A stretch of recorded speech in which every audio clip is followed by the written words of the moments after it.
অন্নপূর্ণা যোজনার status check করার প্রক্রিয়া কিন্তু আবারও চালু হয়েছে। গত কয়েকদিন অন্নপূর্ণা যোজনার স্ট্যাটাস চেক করা যাচ্ছিল না, তবে বর্তমানে আবারও অনলাইনে স্ট্যাটাস চেক করা যাচ্ছে। ইতিমধ্যে অন্নপূর্ণা যোজনার 3 দফার টাকা দেওয়া হয়ে গেলেও অনেকের অ্যাকাউন্টে টাকা ঢুকেছে, আবার অনেকের অ্যাকাউন্টে এখনও টাকা আসেনি। তাই আপনার অ্যাকাউন্টে যদি এখনও অন্নপূর্ণা যোজনার টাকা না এসে থাকে, তাহলে আজকের এই ভিডিওটি আপনার জন্য খুবই গুরুত্বপূর্ণ। কারণ আজকের ভিডিওতে আমি দেখাবো বাড়িতে বসে মোবাইল ফোনের মাধ্যমে কিভাবে অন্নপূর্ণা যোজনার স্ট্যাটাস চেক করবেন, আপনার আবেদনটি বর্তমানে কোন অবস্থায় রয়েছে, আপনি টাকা পাওয়ার জন্য অনুমোদিত হয়েছেন কিনা এবং কোনো কারণে আবেদনটি বাতিল হলে কিভাবে অনলাইনে ক্লেম করবেন। আমি পুরো বিষয়টি একদম সহজভাবে ধাপে ধাপে দেখিয়ে দেব, তাই ভিডিওটি শেষ পর্যন্ত দেখুন। অন্নপূর্ণা যোজনার স্ট্যাটাস কিভাবে চেক করবেন, প্রথমে আপনার মোবাইল ফোন থেকে গুগল অথবা গুগল ক্রোম ব্রাউজারটি ওপেন করে নেবেন। এরপর সার্চ বক্সে সোশ্যাল সিকিউরিটি লিখে সার্চ করবেন। সার্চ করার পর প্রথম দিকে যে socialsecurity.wp.gov.in বলে যে ওয়েবসাইটটি দেখতে পাবেন, সেখানে ক্লিক করবেন। আপনাদের সুবিধার জন্য এই ওয়েবসাইটের লিঙ্ক আমি ভিডিওর ডেসক্রিপশন এবং কমেন্ট বক্সে দিয়ে দেবো, সেখান থেকেও সরাসরি এই ওয়েবসাইটে প্রবেশ করতে পারবেন। ওয়েবসাইটটি ওপেন হওয়ার পর এখানে সিটিজেন অ্যান্ড ফ্যামিলি লগইন অপশনটি দেখতে পাবেন। এর মধ্যে অ্যাক্সেস সিটিজেন পোর্টাল অপশনে ক্লিক করবেন। এরপর আপনাদের সামনে একটি নতুন পেজ ওপেন হবে। এখানে প্রথমে আপনার ডিস্ট্রিক্ট অর্থাৎ জেলা নির্বাচন করতে হবে। তারপর আপনার মোবাইল নম্বর দিতে হবে। এখানে কিন্তু সেই মোবাইল নম্বরটি দিতে হবে যে নম্বর দিয়ে আপনি অন্নপূর্ণা যোজনার জন্য অনলাইনে আবেদন করেছিলেন। এরপর নিচে একটি ক্যাপচা কোড দেখতে পাবেন। ছবিতে যেভাবে ক্যাপচা কোড দেওয়া আছে ঠিক সেভাবেই সেটি এখানে লিখবেন। ক্যাপচা কোড বুঝতে বা পড়তে সমস্যা হলে পাশে থাকা রিফ্রেশ বাটনে ক্লিক করতে পারেন, তাহলে নতুন ক্যাপচা কোড চলে আসবে। ক্যাপচা দেওয়ার পর রিকোয়েস্ট ওটিপি অপশনে ক্লিক করবেন। এরপর আপনার দেওয়া মোবাইল নম্বরে একটি ওটিপি আসবে। সেই ওটিপি এখানে লিখে ভেরিফাই অ্যান্ড কন্টিনিউ অপশনে ক্লিক করবেন। তাহলেই আপনার অন্নপূর্ণা যোজনার আবেদন সংক্রান্ত তথ্য সামনে চলে আসবে। এখানে কি কি তথ্য দেখতে পাবেন, এখানে একটু নিচের দিকে চলে আসলে প্রথমে হেড অফ দ্য ফ্যামিলির নাম দেখতে পাবেন। এরপর আপনি দেখতে পাবেন আপনার অনলাইন অ্যাপ্লিকেশন কবে সাবমিট করা হয়েছিল সেই তারিখ।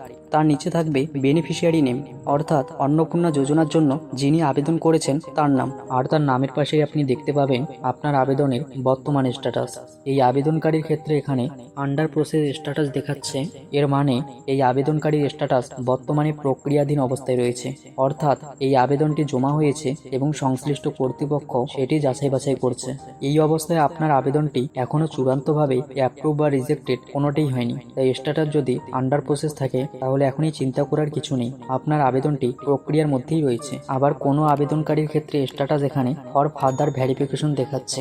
এর অর্থ হচ্ছে ফর ফার্দার ভেরিফিকেশন যদি দেখায় তাহলে বুঝবেন যে এই আবেদনটি আরও যাচাই করার প্রয়োজন রয়েছে। ফর ফার্দার ভেরিফিকেশন দেখালে আবেদনকারী দেওয়া তথ্য বা নথিপত্র কর্তৃপক্ষ আরও ভালোভাবে যাচাই করবে। তাই এই স্ট্যাটাস দেখালেও সরাসরি ধরে নেবেন না যে আপনার আবেদন বাতিল হয়ে গেছে। পরবর্তী যাচাইয়ের পর আপনার স্ট্যাটাস পরিবর্তন হতে পারে। আবার যদি এখানে কারো স্ট্যাটাস রিজেক্টেড বা আবেদন বাতিল দেখায় তাহলে কি করবেন?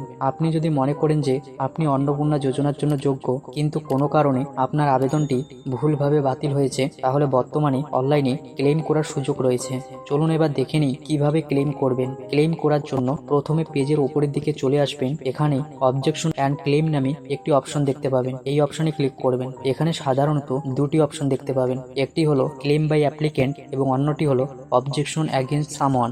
অবজেকশন অ্যাগেনস্ট সামওয়ান অপশনটি তখন ব্যবহার করবেন যখন আপনার মনে হয় কোনো ব্যক্তি অন্নপূর্ণা যোজনার সুবিধা পাচ্ছেন কিন্তু তিনি আসলে এই সুবিধা পাওয়ার জন্য যোগ্য নন। সেক্ষেত্রে ওই ব্যক্তির বিরুদ্ধে অভিযোগ বা অবজেকশন করার জন্য এই অপশনটি ব্যবহার করা যায়। তবে আজকের ভিডিওতে আমরা এই প্রক্রিয়াটি দেখাচ্ছি না, আমরা দেখব আপনার নিজের আবেদন যদি বাতিল হয়ে যায় এবং আপনি ক্লেম করতে চান তাহলে কিভাবে করবেন। এর জন্য এখানে ক্লেম বাই অ্যাপ্লিকেন্ট অপশনটি নির্বাচন করবেন। এরপর আপনার অন্নপূর্ণা যোজনার অ্যাপ্লিকেশন নাম্বারটি দেখতে পাবেন। তার নিচে আবেদন করার সময় দেওয়া সম্পূর্ণ ঠিকানাটি দেখতে পাবেন। আরও নিচে গেলে আপনার পরিবারের সদস্যদের বিভিন্ন তথ্য দেখতে পাবেন, অর্থাৎ অনলাইন অ্যাপ্লিকেশন করার সময় আপনার পরিবারে যে সদস্যের তথ্য দেওয়া হয়েছিল তাদের নাম এবং জন্ম তারিখ সহ বিভিন্ন তথ্য এখানে দেখতে পারবেন। এখানে অন্নপূর্ণা যোজনার যে আবেদনকারী বা বেনিফিশিয়ারি তার নামের পাশে অন্নপূর্ণা লেখা থাকবে। সেই বেনিফিশিয়ারি নামের পাশে থাকা ছোট্ট বক্সে ক্লিক করে তাকে সিলেক্ট করে নেবেন। এরপর একটু নিচের দিকে আসবেন, এখানে রিজন অর্থাৎ আপনি কেন ক্লেম করছেন সেটি নির্বাচন করতে হবে। এখানে দুটি কারণ দেখতে পাবেন। প্রথমটি হলো অ্যাপ্লিকেশন ডিটেলস ইনকারেক্ট। আপনি অনলাইন অ্যাপ্লিকেশন করার সময় যদি কোনো ভুল তথ্য দিয়ে থাকেন তাহলে এই কারণটি নির্বাচন করতে পারেন। যেমন আবেদনকারীর নাম ভুল হয়েছে, আধার নম্বর ভুল হয়েছে, অথবা ভোটার নম্বর ভুল হয়েছে, বা অন্য কোনো ভুল তথ্য দেওয়া হয়েছে। আর দ্বিতীয় কারণটি হলো wrong mark as ineligible, application rejected. আপনি যদি মনে করেন যে আপনি অন্নপূর্ণা যোজনার জন্য যোগ্য হওয়া সত্ত্বেও আপনার আবেদনটি ভুলভাবে রিজেক্টেড বা বাতিল করে দেওয়া হয়েছে, তাহলে এই দ্বিতীয় কারণটি নির্বাচন করবেন। এরপর নিচে রিমার্কস নামে একটি অপশন দেখতে পাবেন। এখানে আপনি চাইলে আপনার সমস্যাটি সংক্ষেপে লিখতে পারেন। উদাহরণ হিসেবে, যদি আপনার আবেদন করার সময় নাম ভুল হয়ে থাকে তাহলে নামের ভুলের বিষয়টি লিখতে পারেন। আবার যদি আধার নাম্বার বা ভোটার নাম্বার ভুল দিয়ে থাকেন তাহলে সেই বিষয়টিও লিখতে পারেন। এখানে আপনি আপনার সমস্যাটি বাংলা বুঝে নিয়ে ইংরেজিতে সংক্ষেপে লিখতে পারেন। আর এই রিমার্কস অপশনটি কিন্তু স্টার মার্ক দেওয়া নেই, অর্থাৎ এটি বাধ্যতামূলক নয়। আপনি চাইলে আপনার সমস্যাটি এখানে লিখতে পারেন, না লিখলেও তেমন কোনো সমস্যা হবে না। এরপর রয়েছে ডকুমেন্ট আপলোড।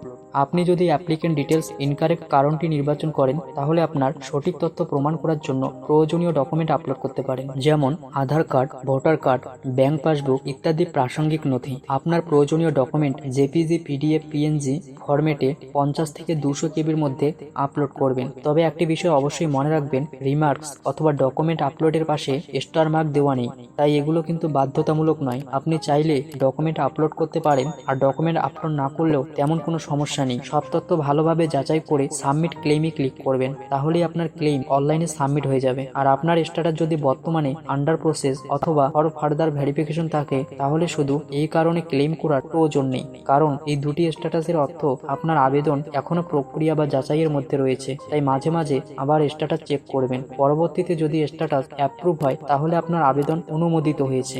আর যদি কোনো কারণে স্ট্যাটাস রিজেক্টেড হয়ে যায় এবং আপনি মনে করেন যে আপনি যোগ্য হওয়া সত্ত্বেও আপনার আবেদন বাতিল হয়েছে, তখন ক্লেম করার অপশন ব্যবহার করতে পারবেন। তাই আপনার স্ট্যাটাস এখন কি আছে সেটা আগে ভালোভাবে দেখে নিন এবং সেই অনুযায়ী পরবর্তী পদক্ষেপ নিন। তো বন্ধুরা, এই ছিল মোবাইল ফোনের মাধ্যমে অন্নপূর্ণা যোজনার স্ট্যাটাস চেক করার সম্পূর্ণ পদ্ধতি এবং আবেদন রিজেক্টেড হলে অনলাইন ক্লেম করার প্রক্রিয়া। আমি চেষ্টা করেছি প্রতিটি ধাপ আপনাদের খুব সহজভাবে বুঝিয়ে দেখানোর। ভিডিওটি যদি আপনাদের উপকারে আসে তাহলে অবশ্যই একটি লাইক করবেন এবং এই ধরনের গুরুত্বপূর্ণ সরকারি প্রকল্প ও অনলাইন পরিষেবার ভিডিও পেতে আমাদের আইএনডি রুবেল টেক চ্যানেলটি সাবস্ক্রাইব করে পাশে থাকবেন। ধন্যবাদ ভিডিওটি শেষ পর্যন্ত দেখার জন্য।